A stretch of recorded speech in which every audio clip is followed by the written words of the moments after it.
ийгиликке жеткиңиз келсе, жашоодо, бизнесте дос курбулардан бир кадам алдыда болгуңуз келсе, төмөнгүдөй эрежелерди күн тартибиңизге киргизген оң. Биринчиси, күндөн мурун ойгонуу. Ийгиликке жеткен кесипкерлердин, ойлоп тапкычтар менен тарыхта аты калган окумуштуулардын баарына таандык бир эреже — бул эрте туруу. Буга байланыштуу элибизде эрте турган эркектин ырысы артык, эрте турган аялдын бир иши артык делет. Ошондой эле чоң апаларыбыз эрте тур, ырыскыдан кем каласың деп ойготушар эле. Анысы кандай таңкы тилек бат кабыл болот дейт улуу адамдар. Бул чын. Муну мындай түшүндүрүлсө болот. Мисалы, сиз коммуналдык төлөмдөрдү төлөгөнү бардыңыз дейли. Адам көп, эмне кыласыз? Айла жок, кезегиңизди күтөсүз. Кечке чейин кезегиңиз келип төлөйсүз. Ал эми алдыңызда 7 миллиард адам болсо, кезегиңиз качан келет? Жер бетинде 7,5 миллиард адам бар. Алардын баары тең күндө Кудайдан тилек тилейт. Сиз дагы. Бирок тилегиңиз канчанчы болуп кезекке тиркелгенин билбейсиз. Ошондуктан эртең менен башкалар уктап жатканда сиз эрте туруп тилек айтууну адат кылыңыз. Ошондой эле эрте туруунун башка дагы пайдасы көп. Мисалы, үй жумуштарынын бир азын эрте туруп бүтүрүп таштоого болот. Эрте турсаңыз, таңкы машыгуу, боенуп чачты жасаганга да убакыт табасыз.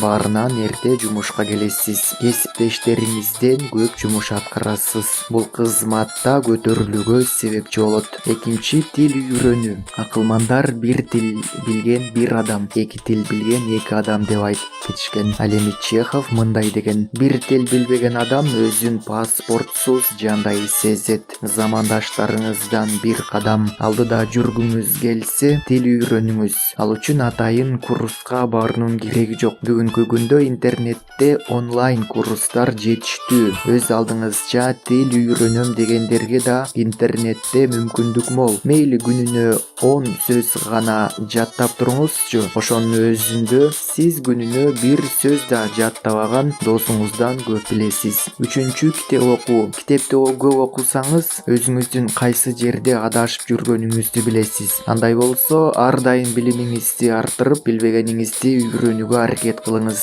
Ал эми ашыкча билим китепте. Азыр китепканада да, китеп дүкөндөрүндө да издегениңизди оңой таба аласыз. Эч болбосо интернеттен электрондук китептерди окуңуз. Досторуңуз ютубтан кино көрүп отурганда же болбосо дүйнөлүк желилерде эч пайдасы жок бирөөнүн постун окуп жатканда, сиз пайдалуу китеп окуңуз. Мисалы, 1 жашар балага кандай массаж жасаш керек деген темадагы китептерди окуп, массаж жасаганды үйрөнүп алыңыз. Массажистке барып акча коротпой каласыз. Же болбосо гелди, лакты, тырмакка боеонун эреже боюнча интернеттен пайдалуу кеңештерди окуп үйрөнүүгө болот. Ошондо ай сайын сулуулук салонуна акча жумшабайсыз жана муну кошумча киреше булагына айлантууга болот. Көп жашаган эмес, көптү көргөндөн сура деген акыл кеп бар. 4-үнчү, спорт менен машыгуу. Максатка жеткиңиз келсе, чарчап чалдыгып жарым жолдо калып кетпешиңиз үчүн дененин саламаттыгын алдыңкы орунга коюңуз. Дениңиз соо болсо, тоону да том кура аласыз. Милдеттүү түрдө спорт менен машыгыңыз. Мына ушул 4 гана эрежени калыпташтырып, башкалардан алдыга озушуңуз керек. Жалпысынан дос, курбулар менен салыштыруу психологиясы сизге өзүңүздү камчылоо үчүн гана кажет. Ушуну туура түшүнүңүз. Чындыгында сиз өзүңүздү эч качан башка менен салыштырбаңыз. Өзүңүздү өткөн чактагы өзүңүз менен гана салыштырып, кечээки өзүңүздөн озууга тырышканыңыз жөн.